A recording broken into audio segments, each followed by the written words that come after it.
బయటకి కనపడేంత ఇది అడ్మినిస్ట్రేషన్ దగ్గర చాలా lot of changes has to be required. అంటే డెవలప్మెంట్ పరంగా ఎలా చేస్తున్నారంటారు? డెవలప్మెంట్ పరంగా పర్వాలేదు, no problem.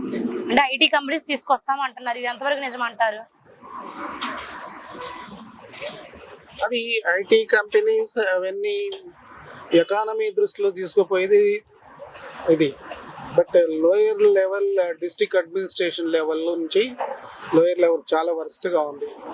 It has to be lot of changes is required. Sir ఇప్పుడు రీసెంట్ గా common man is suffering like anything. That is important. That has to be rectified first. That is important, most important. ఇప్పుడు recent గా చూసుకున్నట్లయితే Google data centre Vizag లో 87,000 కోట్లు పెట్టుబడి పెట్టబోతుంది. That is the different. అది ఓవరాల్ స్టేట్ ఎకానమీకి ఇంపార్టెంట్, అవసరమే, తప్పనిసరి. అమరావతి లేకపోతే వైజాగ్ మరొకటి పట్టుకొని 5 years తిరుగుతూ ఉంటే చాలు. Common man will not be satisfied. ప్రీవియస్గా కూడా ఇదే ప్రాబ్లం అయింది.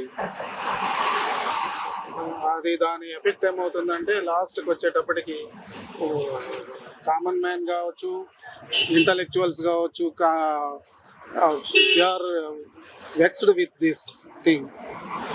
వాళ్ళ ప్రాబ్లం సాల్వ్ అవ్వడం లేదు.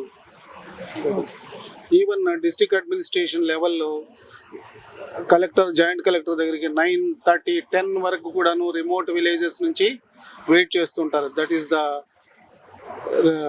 రూరల్ ఏరియా పీపుల్ వచ్చి వెయిట్ చేస్తూ ఉంటారు, వాళ్ళ ప్రాబ్లం సాల్వ్ అవుతారు. ఎప్పటికీ సాల్వ్ అవ్వడం లేదు. పర్టికులర్లీ రెవెన్యూ సైడ్ హారిబుల్గా ఉంది. ఆ లెవెల్ నుంచి దట్ రెక్టిఫికేషన్ ఈజ్ ఇంపార్టెంట్.